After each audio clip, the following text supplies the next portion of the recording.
everybody, Ellina Yin here at the 10th Annual Silicon Valley Asian Pacific Film Festival, and we just stepped out of our opening night feature, which is Home Court, and I'm here with the producer of our feature film, Home Court, producer Jenn Lee. And my first question for you, Jenn, so I'm a Cambodian-American, so this really hit home for me personally. That's why I cried so many times. Oh my gosh! Yes, and so I really appreciated the sensitivity and the thoughtfulness of weaving together the story, and I definitely saw my childhood, you know, on screen in certain moments. And the food, could you smell the foods? I could smell the food, especially the hot pot, and like, I can identify with all the boxes and random places. It's just such like the Asian aesthetic home sometimes. Oh, totally, yeah. So I wanted to ask you, first question was, what drew you to this film as a producer? And why did you think it was important for you to be uplifting this film? So I had the idea for this topic of Asian American basketball because my daughter was invited to play for an Asian American basketball league here in the Bay Area. And I thought, wow, what an incredible community that supports each other.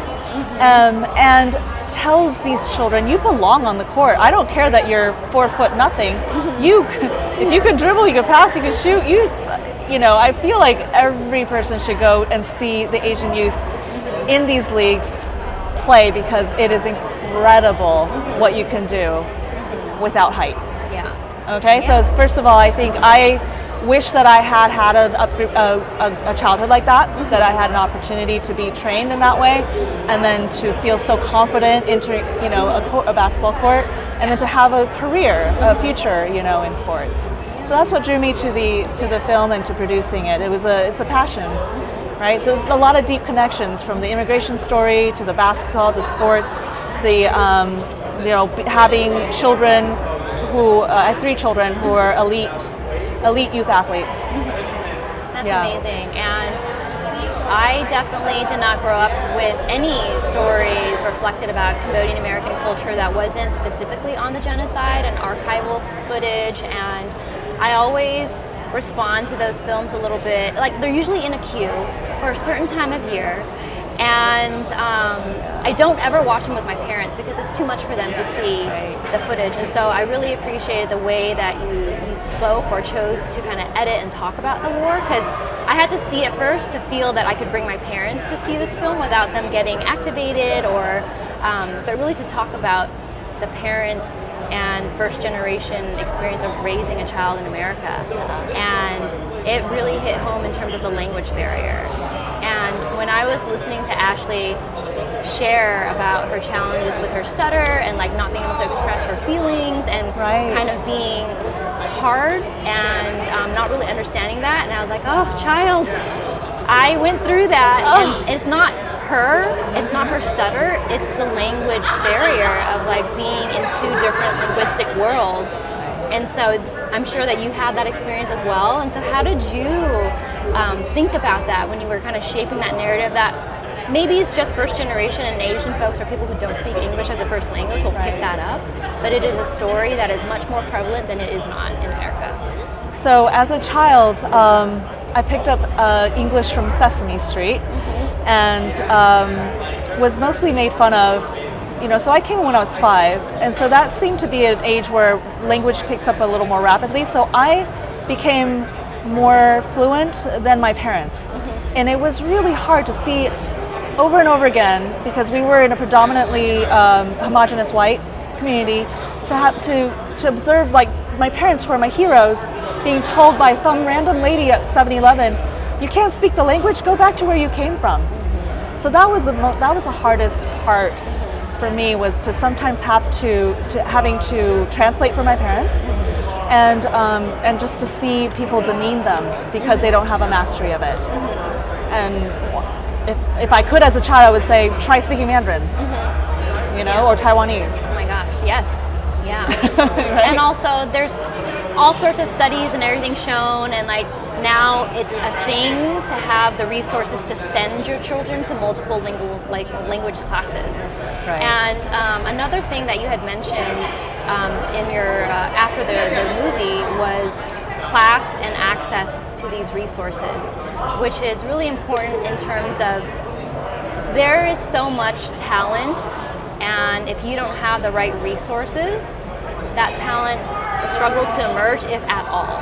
And to see Ashley access all of these resources, but still struggle with the fact that her parents still have to work, they still have to pay the bills, so they can't make it to the games, but they are there and they do support.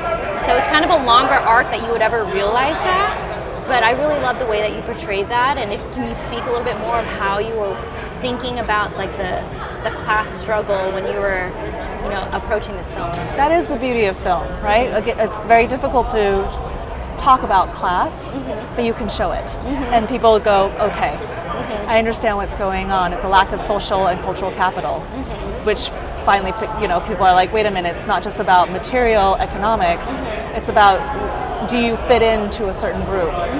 And her parents don't.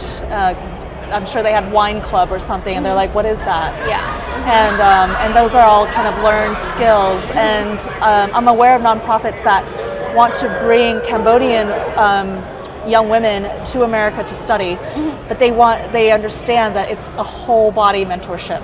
You need all aspect of the person's development. So the mentors need to be engaged with the students. And culturally responsive, right? And be culturally responsive. There needs to be a give and take once again. There needs to be an understanding. Like, let's say this, you grew up in the States and you went to Princeton, and now you want to mentor someone from another country to go to Princeton. Yes, you do need to understand what she is facing, not just beyond academics, and beyond money.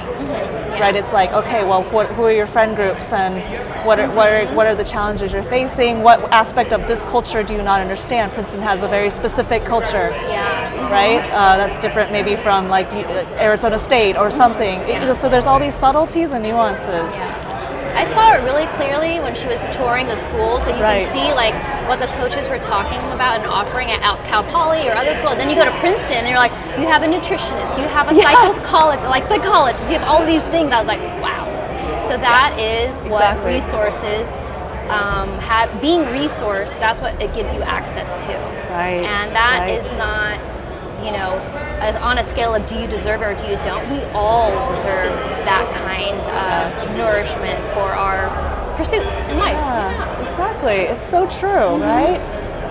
And you don't see what you're not aware of. And you can't be what you can't see either. So you're not even aware that you're missing some resources. Yeah, exactly. Right. You just think it's you. Right. And it's not. It's the environment. Right. Yeah, that nurtures. Yeah. Exactly. So it's great. I'm so happy that this film was produced. I can't wait for more people to see it. Thank you so much for sitting with me and having this conversation. Thank you so much. I could go on and on, but Oh, this is fantastic. Thank you, everybody. Thank you for joining us, and I hope that you catch the film festival tomorrow and Sunday as well. All right. High five.